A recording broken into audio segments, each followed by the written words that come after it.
लता मंगेशकर कहती है I like to leave this world. शोहरत और बुलंद शोहरत और इज्जत और दुनिया भर के 200 से ज्यादा ममालिक के भ्रमण करने के बावजूद वो कहती है जो मैं चाहती थी मुझको नहीं मिला। साहब हिंदुस्तान के पौष इलाके में घर है, पीटर रोड पे जहां मुकेश अंबानी का घर है, उसी मोहल्ले में लता मंगेशकर जी का घर था जो उन्होंने आज से कुछ महीना पहले जो मरी है, जिसके पास खरबों की दौलत, खरबों का मकान, दुनिया भर में उन्होंने बड़े बड़े शहरों का दौरा किया, मार्केटिंग की, पेरिस में, टोरंटो में, वाशिंगटन डीसी में, न्यूयॉर्क में, ऑस्ट्रेलिया में, शोहरत, इज्जत, मकबूलियत, दौलत सब कुछ मौजूद है। मगर एंकर ने पूछा कि अब कैसा, हाउ डू यू फील, कैसा महसूस कर रही है, तो बोलती है कि मैं अब मरना चाहती हूँ, क्योंकि जो मैं चाहती थी मुझको नहीं मिला। I like to leave this world. एक होता है लीव, LIV, लीव माने रहना, मैं दुनिया में रहना चाहता हूँ, और एक होता है LEAVE, लीव यानी छोड़ना, मैं दुनिया को छोड़ना चाहती हूँ। लता मंगेशकर बोली I like to leave this world, मैं इस दुनिया को छोड़ना पसंद करती हूँ, क्योंकि मैं जो चाहती थी मुझको नहीं मिला। अरबों के मकान में रहने वाली क्या चाहती थी, खरबों के ढेर पे बैठने वाली क्या चाहती थी, हिंदुस्तान के 150 करोड़ की आबादी में बच्चों को छोड़, बच्चों समेत मिला ले 150 करोड़ की आबादी में कम से कम 100 करोड़ आदमी जिसको जानता हो, उतनी शोहरत उनके पास, दुनिया भर का आदमी, उसके पास कमी क्या थी, कहती है मैं जो चाहती थी नहीं मिला।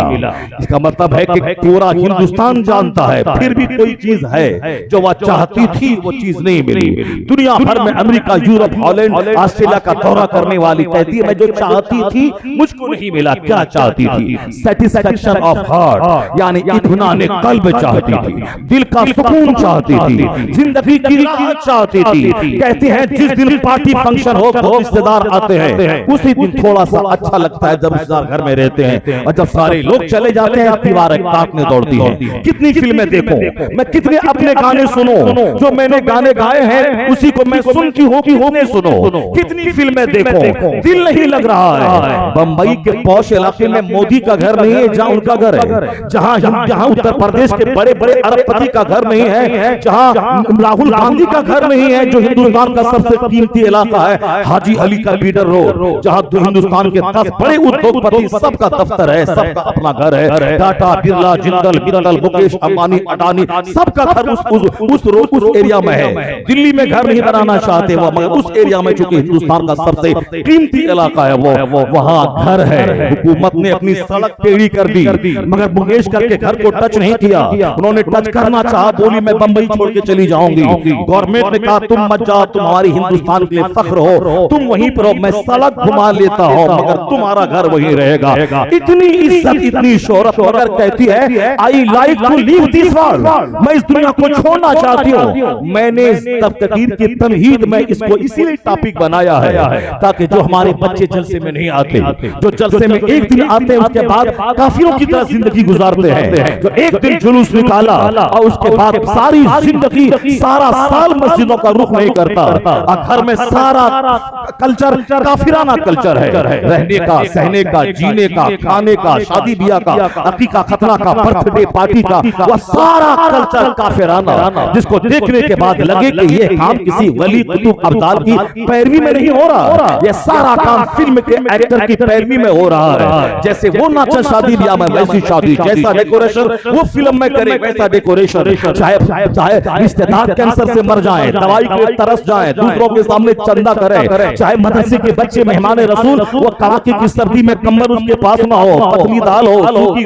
रोटी हो, कुछ नहीं, मगर मेरी बेटी की शादी में 25 करोड़ खर्च हो, ताकि इलाका जाने के कहां 1 करोड़ की शादी, कहां 25 करोड़ की शादी।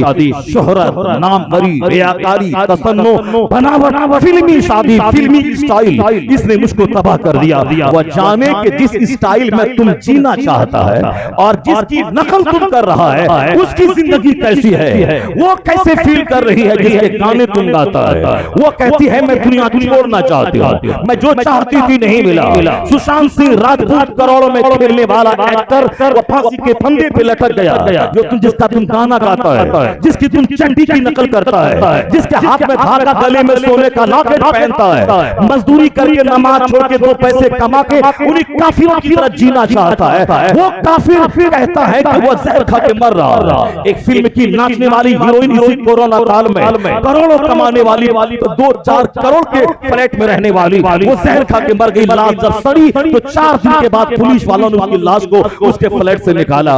जिसकी नकल तुम कर रहा है वो तो जहर खा के मर रहा है। जिसकी तरह बाल रखना चाहता है वो तो जिंदगी से तंग आके मर रहा है। आखिर मवेशत चाहती क्या थी? सुकून कल्ब। ये सुकून कल्ब क्यों नहीं है पीटर रोड पे? ये सुकून कल्ब क्यों नहीं है चार्ली चैपलिन की जिंदगी में ब्रिटेन में? ये सुकून कल्ब क्यों नहीं है अमेरिका के एक इंजीनियर जो अपने 4 बच्चों और बीवी के साथ कुएं में छलांग लगा के जान दे दी?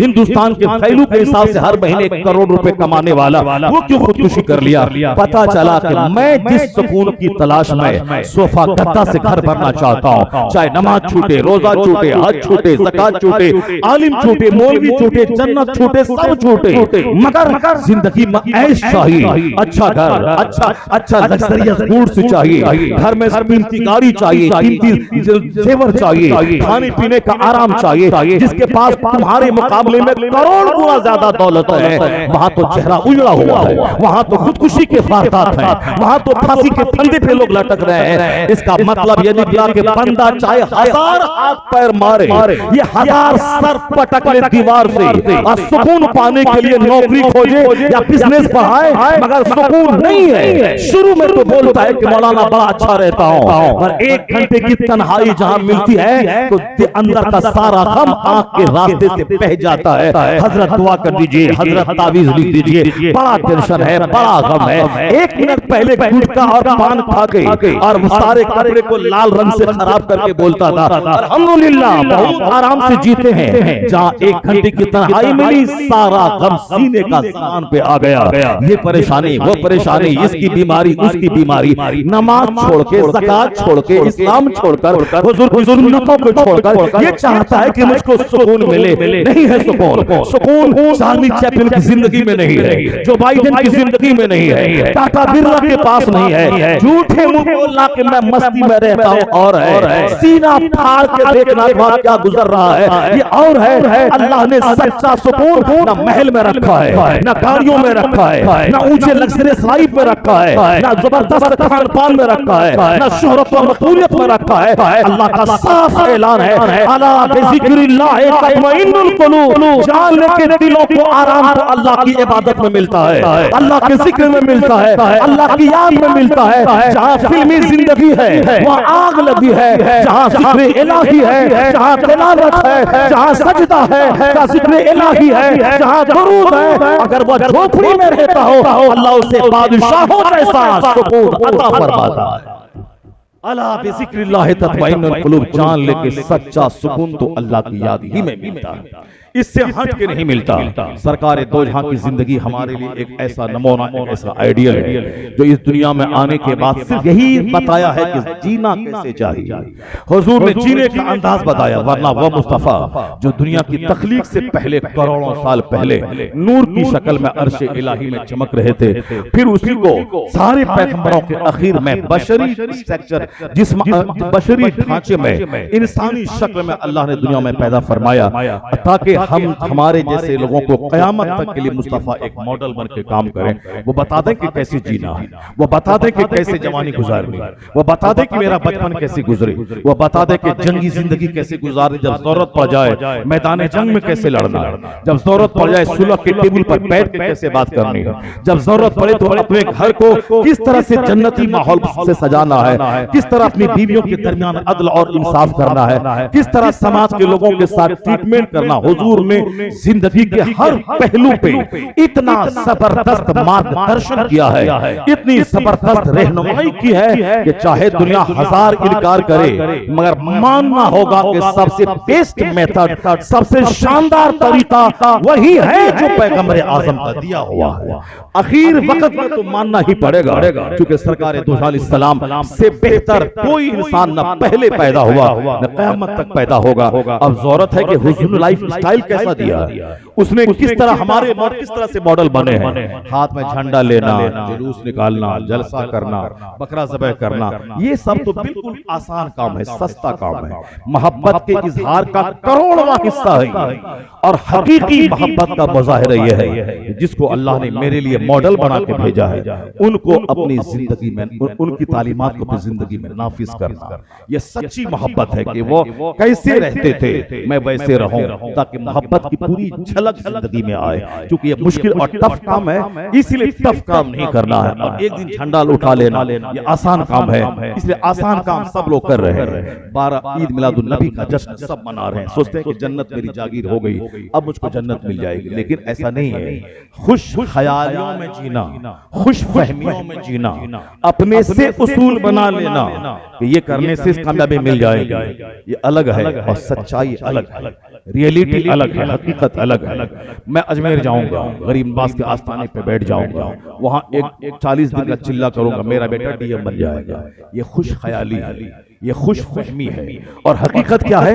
हकीकत है कि दुनिया का सारा काम एक सिस्टम से होता है। यहाँ रात आती है, दिन आता है, मौसम बदलता है, यहाँ का सारा सिस्टम एक तरतीब के साथ, एक तरकीब के साथ सारा काम चल रहा है। एक मिनट के लिए न रात दिन पे चढ़ सकती है, न दिन रात पे, सब अपने अपने मदार पे घूम रहे हैं। मौसम की तब्दीली, रात दिन की तब्दीली, और हर मौसम में अलग अलग फल, अलग अलग बीमारियां, अलग अलग तंदुरुस्ती, सारी चीजें वो एक सिस्टम के तहत है। जो खूबियां जाड़े के मौसम में है वो गर्मी में नहीं, जो गर्मी में है वो बरसात में नहीं, जो क्वालिटी बरसात में है वो गर्मी जाड़े के मौसम में नहीं। आदमी हजार चाहे कि दाढ़ा ही सब साल रहे, साल भर रहे, नहीं होगा। आदमी हजार चाहे कि बारिश ही सब दिन रहे, नहीं होगा। आदमी हजार चाहे कि गर्मी का मौसम हमेशा रहे, नहीं होगा। नेचुरल सिस्टम है, वो अपने वक्त पे आता रहेगा।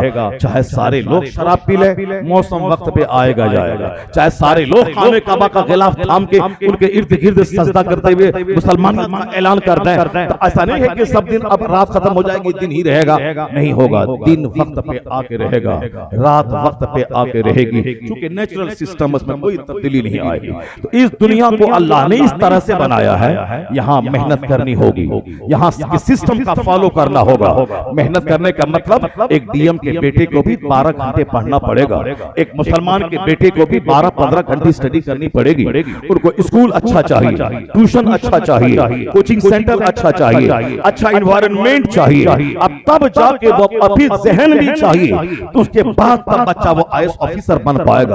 अजमेर में बैठने से किसी का बेटा डीएम बन जाए, चलो सारे लोग अजमेर ही में घर बना लें, अजमेर ही में 24 घंटे मज़ार पाक पे धरना दे दें और कहें कि मेरे बेटे को डीएम बना दीजिए, आप तो हिंदुस्तान के बादशाह हैं, मेरा कारोबार इतना चमका दीजिए कि मैं पूरे हनुमानगंज का सबसे बड़ा व्यापारी बन जाऊं। 40 दिन क्या है, 50 चिल्ला कर लें अजमेर मोहल्ला में। ऐसा नहीं होता है, क्योंकि कुदरत का सिस्टम ही कुछ ऐसा है कि एक कदम तुम बढ़ाओ, अल्लाह की रहमतें 2 कदम तेरा इस्तेमाल करेगी। तुम मेहनत करो, तुम आगे बढ़ो, तुम जमीन पे फैल जाओ, रोजी तलाश करो। पहले हल तुमको चलाना होगा, जमीन में दाना तुमको डालना होगा, फिर उससे पौधा निकालना, उसमें फलियां निकालना, उसमें दाने देना मेरा काम है। कोई अगर हल नहीं चलाए, कोई अगर दाना खेत में नहीं डाले, कोई आम का पेड़ नहीं लगाए और यह बोले कि इस मौसम में आम फलकर मेरे घर में आ जाए, नहीं होगा। इस दुनिया में नहीं होता ऐसा। अगर कोई किसी अल्लाह के नबी ने कर दे, वो मौजज़ा है। मौजज़ा सिर्फ हक बताने के लिए होता है, मौजज़ा सिस्टम का हिस्सा नहीं होता, मौजज़ा आदत का हिस्सा नहीं होता। आदत है जैसे आम आदमी जीते हैं, मौजज़ा है जो उससे हट के काम हो जाए। जैसे जमीन पे आदतन लोग चलते हैं, हवाओं में नहीं, लेकिन लोग हवा में पैदल चलने लगे। अगर कोई नबी चले तो मौजज़ा है, कोई वली चले तो करामत है, मगर आदत नहीं है, ये हैबिट नहीं है, नेचुरल सिस्टम नहीं है। नेचुरल सिस्टम है जमीन पे चलना, पांव के जरिए चलना, ये सिस्टम है। इससे हट के कोई चला, नदी पे चला, वो क्या है? मौजज़ा है, वो करामत है। करामतों से दुनिया नहीं चलती है, मोजिजे से दुनिया नहीं चलती है। करामत इसीलिए है ताकि जान जाओ कि हक है या जादू नहीं है। मोजिजा इसीलिए ताकि जान जाओ ये हक है या जादू नहीं है। ये मोजिजा से सारा काम नहीं होता। इसीलिए अल्लाह के वलियों की करामत बयान करके जीने का अंदाज हम नहीं दे सकते। वो तो अल्लाह के वली थे, सूखा दरख्त पकड़ा, दरख्त तरोताजा हो गया, खजूर निकलने लगी। वो अल्लाह के वली थे। करोड़ों में कोई ऐसा करके दिखला दिया कि जहां जादू का करतब होता है उसमें दम नहीं। ये हक की करामत है जो सूखे हुए पेड़ में फल निकाल दिया। ये एक हुआ, सब पकड़ेगा नहीं होगा। वो अल्लाह का वली था, वो बता दिया कि हक ये है। बाकी वो है उसी आम के दरख्त में आम निकलेगा, लीची के पेड़ से लीची फलेगी, धान के खेत से धान निकलेगा, गेहूं के पौधे से गेहूं निकलेगा। ऐसा नहीं होगा कि आम के पेड़ में 1 लाख तावीज बांध दें यहां से सेब निकल जाए, नहीं होगा। कटहल के पेड़ में 1 लाख तावीज डाल दें यहां से अखरोट निकलेगा, नहीं होगा। ये नेचुरल सिस्टम। हम लोग खुश ख्याली में गुम है।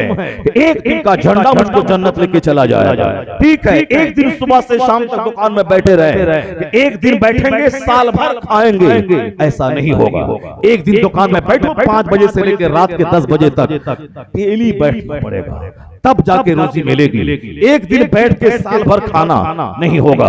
एक दिन धान लगाया, 10 साल तक खेत से धान निकलेगा, नहीं होगा। हर मौसम में धान लगाना होगा, हर मौसम में खुद को हल चलाना होगा। तब जब धान पकेगा घर में चावल बन के आएगा।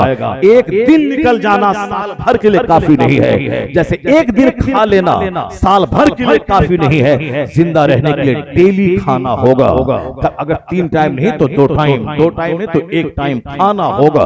जिस तरह 3 दिन खाए बगैर जिंदा नहीं रह सकते, उसी तरह दिमाग में यह बात घुसानी पड़ेगी, बगैर नमाज पढ़े हुए मुसलमान बना नहीं रहा जा सकता, बगैर इबादत किए हुए जन्नत नहीं मिल सकती।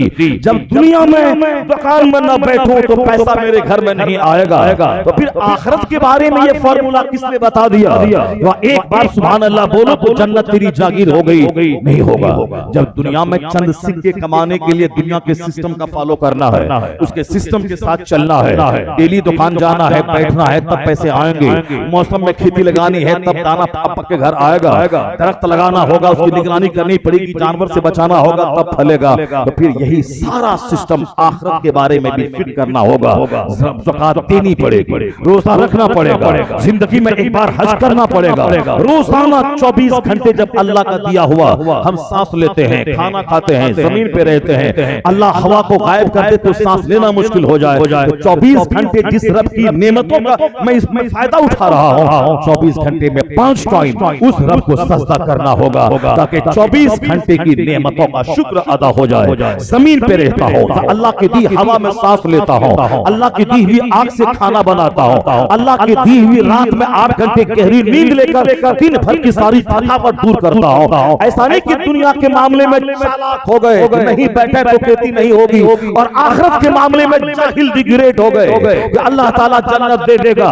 जो जन्नत दुनिया का सारा दरख्त गोल्ड बन जाए, दुनिया का सारा ढेला हीरा मोती हो जाए, या जन्नत की एक धूल के जर्रे के बराबर नहीं है। तो जब हम इस सूखी दुनिया को हासिल करने के लिए 30 साल स्टडी करनी है, डेली दुकान में बैठना है, दरख्त में हल चला के उसमें दाना बीज डालना है, दुनिया के सिस्टम का फॉलो करना है, तब खाएंगे, तब नौकरी मिलेगी, रात में सोएंगे, तब कल फ्रेश होकर दुकान में बैठेंगे।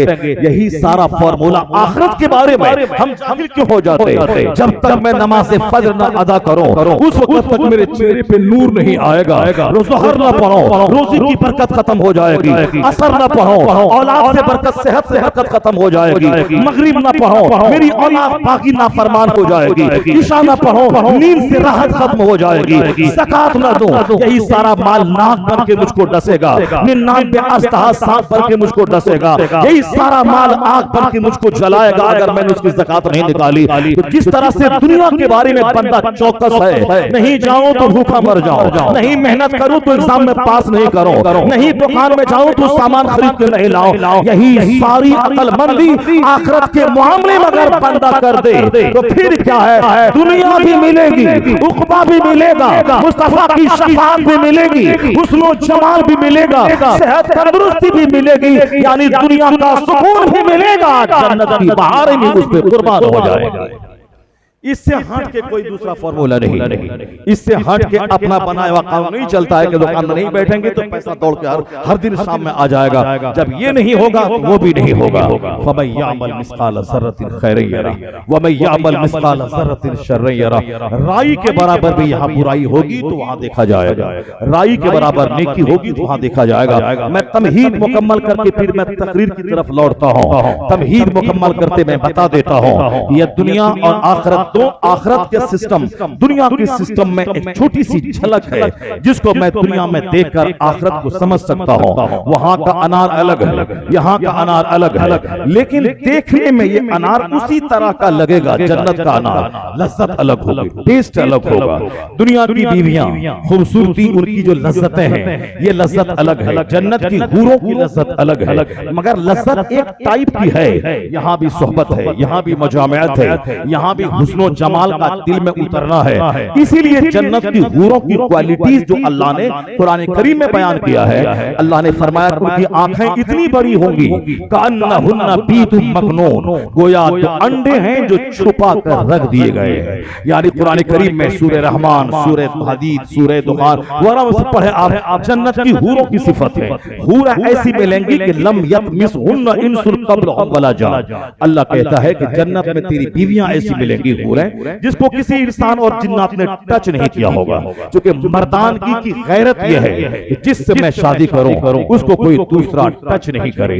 अगर शादी के बाद पता चल गया इसका संबंध किसी दूसरे से था तो फिर सारी जिंदगी उसके दिल में उस बीवी के तई नफरत पैदा हो जाएगी, इज्जत ही पैदा होगी। हाँ, अगर यहाँ भी नापाक है, सामने वाली भी नापाक है, खबीस के लिए खबीस, नापाक के लिए नापाक, फिर तो चलेगा। जो तुम करते थे तुमने किया, हमने जो कुछ किया, चलो उस बात को भूल जाओ, अब एक नए सिरे से नई जिंदगी गुजारो, जो हुआ सो हो गया। लेकिन एक गैरतमंद खुददार जिसका हाथ सेफ है, जिसकी ज़बान महफूज है, जिसकी शर्मगाह महफूज है, वो अगर जान ले कि मेरी बीवी ने शादी से पहले उनका पांव फिसला है, वो सच्ची मोहब्बत कभी पैदा ना होगी। भले ही वो तलाक नहीं दे, बाल बच्चों का चेहरा देखकर अपनी बीवी के साथ एडजस्ट कर ले, भूल जाए सारी बातों को, मगर दिल ये चाहता है कि जिसको मैं टच करूं कोई दूसरा टच न किया हो। ये औरतों का सबसे बड़ा कमाल, सबसे बड़ी खूबी है कि औरतें अनटच्ड हो, शौहर के अलावा कोई दूसरा उसको टच न करे। हाँ,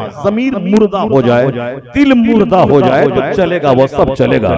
जैसे आखिर जमाने में सबकी अक्लें छीन ली जाएंगी, ये जानने के बावजूद कि इन्होंने 10 लड़कों की गोद में झूल चुकी है, फिर भी सिर्फ नाक चेहरा देखने के बाद आदमी एडजस्ट कर, चलो सब चलता है, कहां मिलेगा वैसा, करोड़ों में कोई नहीं मिलेगी। इसलिए जो मिल रहा है हटाओ, भूलो, जो एडजस्ट करो। इधर भी गंदा, उधर भी गंदी, इधर भी नापाक, उधर भी नापाक, इधर भी बेगैरती, उधर भी बेगैरती, दोनों में मैच है। जिन्स को जिन्स से प्यार होता है, इसलिए आखिर जमाने में एडजस्ट कर जाएंगे, क्योंकि इधर भी वही आग लगी है, उधर भी वही आग लगी है। लेकिन जहां कुव्वते मर्दानगी है, जहां गैरत व खुदकारी है, कभी बर्दाश्त नहीं करता एक हल चलाने वाला शौहर मेरी बीवी के चेहरे पे कोई निगाह गाड़ के देखे, वो हल रोक के बोलता, आंख निकाल लूंगा अगर तुमने मेरी बीवी को बुरी निगाह डाली, हाथ काट डालूंगा अगर तुमने मेरी बीवी का हाथ पकड़ा। ये खुददारी है, ये गैरत है, ये मर्दानगी है कि अनटच्ड न हो। ये औरत की क्वालिटी है। 10 करोड़ का जेवर उस औरत को शोभा नहीं देता जिस औरत की आबरू दांव पे लग गई हो शादी से पहले, 10 मर्दों से जो बात कर चुकी हो, 10 मर्दों से जो हाथ मिला चुके हो, जो बॉयफ्रेंड या गर्लफ्रेंड के नाम पे जो अपनी जिंदगी को उसके साथ रंगीनियों के साथ होटल अटेंड करके गुजार ली हो। यानी सारी मलाइयां कोचिंग सेंटर के 10 छोकरे खा लें, और जब 40 साल की खंखड़ हो गई तब शादी ब्याह के बंधन में एक बूढ़े के हाथ में गई है। अब वहां पे अब सारी जिंदगी गुजारना ही उसी खंखड़ के साथ में। इस शादी में और देरी करो। मुस्तफा ने कहा था, बुखारी शरीफ हदीस में आया है, जब लड़की जवान हो जाए, लड़के जवान हो जाए, शादी फौरी दिला दे। अगर निकाह में देरी हुई और उस देरी की वजह से दोनों का पांव फिसला तो माँ बाप भी उस जुर्म में शरीक समझे जाएंगे। ज़िना करेगी बेटी, मुजरिम होगा बाप। क्यों शादी में देर क्यों की? ज़िना करेगा बेटा, मुजरिम होगा बाप। शादी में देर क्यों की? जब तेरा बेटा तेरे साथ कब्र में नहीं है, जब तेरी बेटी तेरे साथ मीज़ान पर नहीं है, जब तेरी औलाद तेरे साथ जहन्नम में नहीं है, जन्नत में नहीं है, तो उन औलाद की खातिर अपने आप को जहन्नम में क्यों डालता है? अपनी जिंदगी तबाह क्यों करता है? औलाद की परवरिश कर, मगर अपनी आखिरत बचा के, अपना ईमान बचा के, अपनी नमाज बचा के, अपना हज बचा के, अपनी ज़कात बचा के। यही पैगाम तो मुस्तफा ने दिया है। हुजूर फरमाते हैं मिन शर्रिन नास, लोगों में सबसे बुरा वो है जो दूसरों की दुनिया बनाने के लिए अपनी आखिरत को तबाह कर दिया हो। क्यों अपनी बेटी को 40 साल में शादी दिलाता है?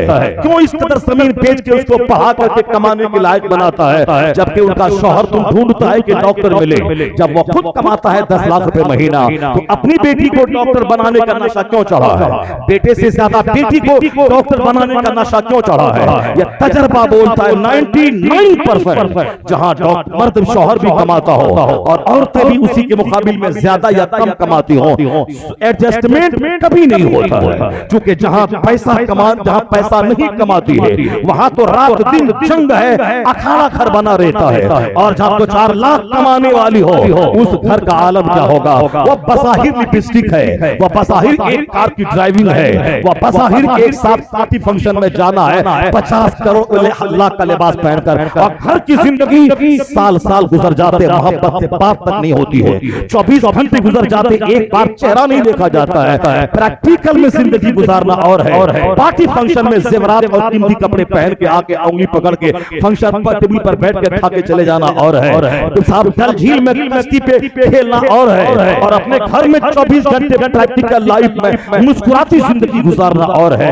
यहाँ पे कुछ भी नहीं कमाती है तो साहब जंगो जदाल है और तलाक का डिमांड है, शोहरों की बाल नोचाई है। और जहाँ 10 लाख महीना कमाए क्या होगा? मेरे शहर में जो डॉक्टर का शहर कहलाता है, 90% डॉक्टर का तजर्बा है। गांव देहात की कम बोलने वाली, कम पढ़ी लिखी खातून वो हजारों गुना बेहतर है। मैंने अपनी गर्लफ्रेंड से मेडिकल कॉलेज में शादी की, जीना मुश्किल है, वो घर छोड़ना नहीं चाहता है, क्योंकि वहां औरत और शौहर वो है जो बोलता है, औरत वो है जो सुनती है। ये शौहर नामदार है, ये औरत है जो अपने शौहर की मातहती में रहती है, मगर वो शौहर के चढ़ पे रहना चाहे। मैं खुद कमाती हूँ, तलाक दे दो तो हमको नहीं गुजार लेंगे, मेरा बेटा है, इस बेटे के साथ हम रह जाएंगे, जाओ तुम अपना। हर धमकियां हैं, तुम अपने साथ रहो, मैं अपनी जिंदगी में देख लेती हूँ, मैं किसी का मोहताज नहीं बनना चाहती, मैं अपने कर लूंगी। आग लगी जिंदगी में, 100 साल की जिंदगी थी, आग लगा दी। और जो अपने शौहर को लायक नहीं करेगी वो क्या करेगी? वो किसी ड्राइवर के साथ, वो किसी हॉकर के साथ,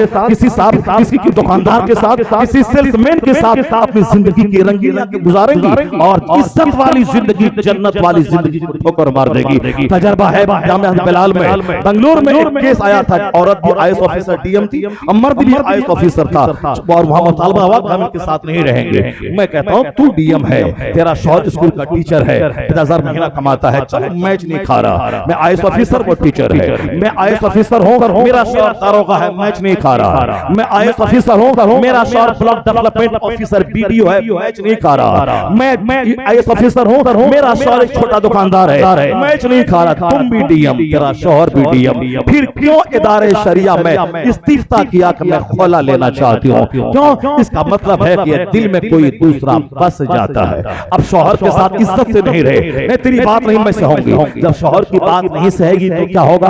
वही होगा जो नॉर्थ ईस्ट में हो रहा है। नॉर्थ ईस्ट में लड़कियां अपने शौहर को सिलेक्शन करती हैं, और शौहर घर में बैठ वो नौकरी करती है। अब उसको नचाती है उंगली पे, जहां मैं जाऊं जाओ, जो मैं चाहो करो, घर में बैठो, मैं नौकरी कर दूं, मैं कमा के खिलाऊंगी। अब बहुत सारे कामचोर किस्म के लड़के, हुस्न है, हेल्थ है, अब नॉर्थ ईस्ट जा रहे हैं, तो वहां आराम से बैठ के रहेंगे, मेरी बीवी नौकरी करेगी, कार पे जाएगी, कार से खिलाएगी पिलाएगी। अब ये वहां एक हजार बुज़दिल बन के अब साहब वो हिजड़ा बन के वहां रहेगा। हाँ मैं इसीलिए मर्द बना था कि हाँ मैं जो कहे वो 24 घंटे उसकी गुलामी की जाए। औरत की क्वालिटी जेवर नहीं है, औरत की क्वालिटी कार चलाना नहीं है, औरत की क्वालिटी है कि वो अनटच्ड हो, वो अछूत हो, उसको किसी गैर मर्द ने छुआ ना हो। शौहर के दिल को जीतेगी अगर उसकी आंख दूसरे से ना मिली हो, उसका हाथ दूसरे का हाथ में न गया हो, फोन से किसी अजनबी से बात नहीं हुई हो। कुदरत का कानून है कि जब माँ अनटच्ड होती है और बाप भी पाकीज़ा होता है, तो उन दोनों के बतन से जो औलाद पैदा होती है वह चोर नहीं होती, वह डकैत नहीं होती, लुच्ची लफंगी औलाद नहीं होती। अगर माँ भी यूज्ड हो, अब बाप भी यूज्ड हो, तो औलाद का चोर होना तय है, डकैत होना तय है, वो औलाद का विनाशकारी जारी होना तय है। कुदरत का कानून है कि आम के पेड़ से आम, कटहल के पेड़ से कटहल, धान के पेड़ से धान, गेहूं के पौधे से गेहूं, इससे हट के नहीं होता। और तो की क्वालिटीज बयान की गई है कि जन्नत की हूर है, ना किसी जिन्नात ने टच किया होगा, न किसी इंसान ने छुआ होगा। उसकी आंखें बड़ी बड़ी होंगी, वह खेमों में पर्दा नशी मुनक्कश चांदनियों पे तकिया लगा के बैठी होंगी। ऐसा लगेगा जैसे कोई मोती है जो छुपा के खेमों में रख दिए गए हो। ये जन्नत को एक एक बीवी नहीं 70 हूरें इस क्वालिटी की मिलेंगी कि वह भूख दे तो सातों समंदर का नमकीन पानी मीठा हो जाए, वह जुल्फ लहरा दे दुनिया के सारे लोग हुस्न जुल्फ देखकर बेहोश हो जाएं। ये सारी क्वालिटी कुरान हदीस में बयान की गई है। दुनिया में भी हुस्न उसी हुस्न की याद दिलाता है। तो अब मैं इसी पॉइंट पे जोर दे रहा हूं कि हमारे जीने का स्टाइल, हमारे जीने का अंदाज क्या है। जब अल्लाह ने अपने महबूब को दुनिया में भेजना चाहा तो अल्लाह ने ऐसा नहीं किया कि अचानक सब काम कर लिया। अल्लाह ने अपने महबूब को सारे पैगंबरों का सरदार मोहम्मद अरबी है, इससे पहले भी पैगंबर आए, उसका किसी का मानने वाला 10, किसी का मानने वाला 20, किसी का मानने वाला 1 दर्जन, किसी का एक भी नहीं मानने वाला। वो भी अल्लाह के पैगंबर थे, वो भी अल्लाह के नबी थे। वो दुनिया में भेजे गए, अपनी कौम की तरफ भेजे गए ताकि दूसरों की रहनुमाई करें, दूसरों को रास्ता दिखाएं और बता दें कि अल्लाह ने क्यों पैदा किया है, दुनिया क्यों बनी है, आखिरत क्या चीज है, जन्नत क्या है। इसी को बताने के लिए सारे पैगंबर आते रहे, मगर लोगों ने मजाक उड़ाया। किसी ने पैगंबर के घर में आग लगा दी, किसी ने पैगंबर के खेमे में आग लगा दी, किसी ने उनको समाज में इतना जलील किया कि समाज से उसको बाहर कर दिया, किसी ने आरा चला दिया, किसी ने उसकी गर्दनें काट दी। बनी इस्राइल के लोगों ने एक दिन में 70 नबियों का कत्ल किया। उन लोगों ने पैगंबरों के साथ ये सलूक किया। तो फिर इस दुनिया के हर खित्ते में इस्लामी गवर्नमेंट, इस्लामी जुडिशरी, इस्लामिक आर्मी, इस्लामी दबदबा, इस्लामिक गलबे का इजहार किस तरह दुनिया देख पाएगी। यानी अल्लाह रब्बुल इज्जत ने जो इस सरजमीन पे इस्लामी सल्तनत को कायम करना चाहा अपने पैगंबरों के जरिए, उसकी झलक दुनिया देखेगी। जनाब ज़करिया अलैहिस्सलाम पे आरा चढ़ गया, जनाब यहया अलैहिस्सलाम को लोगों ने कत्ल कर दिया, जनाब ईसा अलैहिस्सलाम को लोगों ने अपने हिसाब से सूली पे लटका दिया, जनाब इदरीस अलैहिस्सलाम को अल्लाह ने आसमान पे उठा लिया, जनाब नूह अलैहिस्सलाम को लोगों ने इतना टॉर्चर किया कि नूह अलैहिस्सलाम की बददुआ से ऐसा अजाब आया कि सारी कौम डूब गई और मुश्किल से 80 लोग थे जो कश्ती पे सवार थे वो बचे। फिर रुए जमीन पे इस्लामी सल्तनत का नक्शा दुनिया देखेगी, इस्लामी फौज, अमन और अमान की झलक दुनिया कब देखेगी। हक को गलबा हासिल हुआ, बातिल ज़ेर हुआ, इस्लामी सल्तनत दुनिया को फतह कर ली। ये नजारा किसके हाथों देखेगा? ये नजारा दुनिया को दिखलाने के लिए अल्लाह ने अपने महबूबे ज़ी वक़ार को महफूज रखा था कि सारे पैगंबरों के आखिर में मोहम्मद इब्न अब्दुल्ला आएंगे। फिर वो पैगंबर आज़म सिर्फ आम पैगंबरों की तरह इस्लाम की तबलीग करके दुनिया से नहीं जाएंगे, बल्कि मुस्तफा जान रहमत को इनकलाबी पैगंबर कहा जाता है, पैगंबर इनकलाब बोला जाता है। ये पैगंबर इनकलाब है, दुनिया में तब्दीली लाएंगे, दुनिया में एक ऐसी सल्तनत का रास्ता दिखाएंगे जिसको दुनिया ने आज तक ना देखी होगी। सारा सिस्टम चुस्त और दुरुस्त होगा, चाहे मईशत का सिस्टम हो, एजुकेशन का सिस्टम हो, पॉलिटिकल सिस्टम हो, सोसाइटी का सिस्टम हो, सारा सिस्टम कुरान हदीस के पैटर्न पे दुनिया को मुस्तफा जान रहमत के हाथों दिखाया जाएगा। मस्जिद में इस्लाम रहेगा, कचहरी में इस्लाम रहेगा, मैदान जंग में इस्लाम रहेगा, from the cradle to the grave, मां की गोद से लेकर कब्र की गोद तक हर क्षेत्र में इस्लाम का दबदबा रहेगा। या इज़हारे दीन या गलबे दीन मुस्तफा के हाथ में होना है। इसीलिए अल्लाह ने वो सारा सिस्टम बना के मुस्तफा को इस आखिरी सदी में, इस आखिरी जमाने में मक्कातुल मुकर्रमा में भेजा और वहां से इस्लाम का सूरज चमका और देखते ही देखते पूरी दुनिया पे छाएंगे मुस्तफा। हजार मुसीबतों, हजार उलझनों के दरमियान इस्लाम की गाड़ी आगे बढ़ती रहेगी, कोई इसको टक्कर नहीं दे पाएगा। वक्ती तौर पर दुश्मनी की यलगार तो बर्दाश्त की जाएगी, मगर बिल आखिर फतह इस्लाम की होगी, बिल आखिर गलबा इस्लाम को होगा। ये क्वालिटी बताना होगा कि जन्नत कैसे मोमिन को मिलेगी, आखिरत की फतह कैसे होगी मोमिन के लिए। उसी की झलक दुनिया में अल्लाह ने अपने महबूब के हाथों दिखलाना था। किस तरह मुसीबतें सह सह के हक को फतह मिलेगी, पूरी दुनिया पे हक छाएगा, पूरी दुनिया पे सरकार के गुलाम छाएंगे, हर जगह इस्लामी सल्तनत होगी, कुरान के मुताबिक फैसला होगा, एक इस्लामी निजाम के जहां पे जुल्म नाम की कोई चीज ना होगी, जहां सारा सिस्टम नेचुरल होगा। ये सब काम मुस्तफा के हाथों होना था, इसलिए अल्लाह ने कई हजार साल पहले से वो सारा सिस्टम बनाया, आखिर में मुस्तफा को भेजा और मुस्तफा जाने रहमत के लिए दुनिया में वो सारा काम आसान हो गया।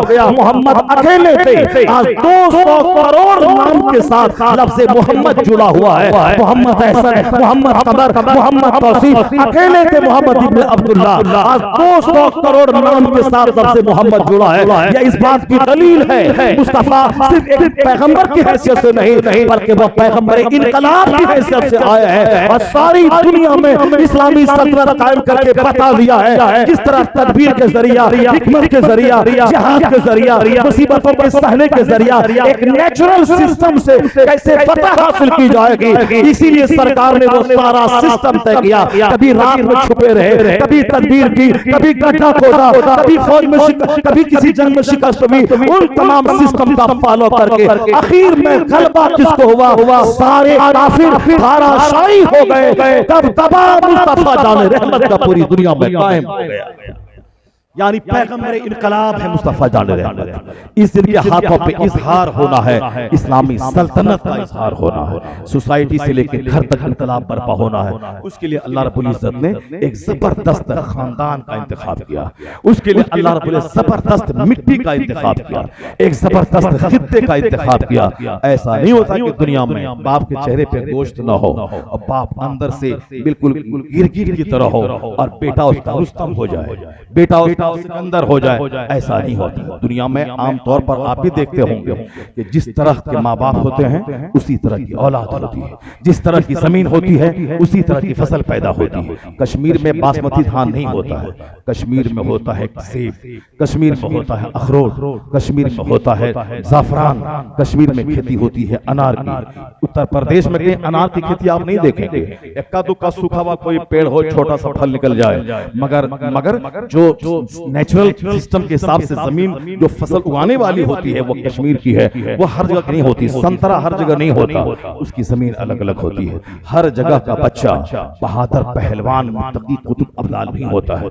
अल्लाह रब्बुल इज्जत ने किस तरह मक्के को आबाद किया, किस तरह अपने महबूब की आमद के लिए जमीन को हमवार किया, किस तरह के खानदान का सिलेक्शन किया, उसको देखना होगा, पढ़ना होगा। सरकार दो जहानी मक्का की जमीन जो दुनिया की सबसे कीमती जमीन है, जहां का पत्थर कीमती है, जहां के कबूल के कांटे खुशबूदार हैं, उसको देखना होगा। डॉक्टर फिलिप हिट्टी इसी इस्लामियात को समझने के लिए वह इटली से चल के अरब आए, अरब की जोग्राफिया को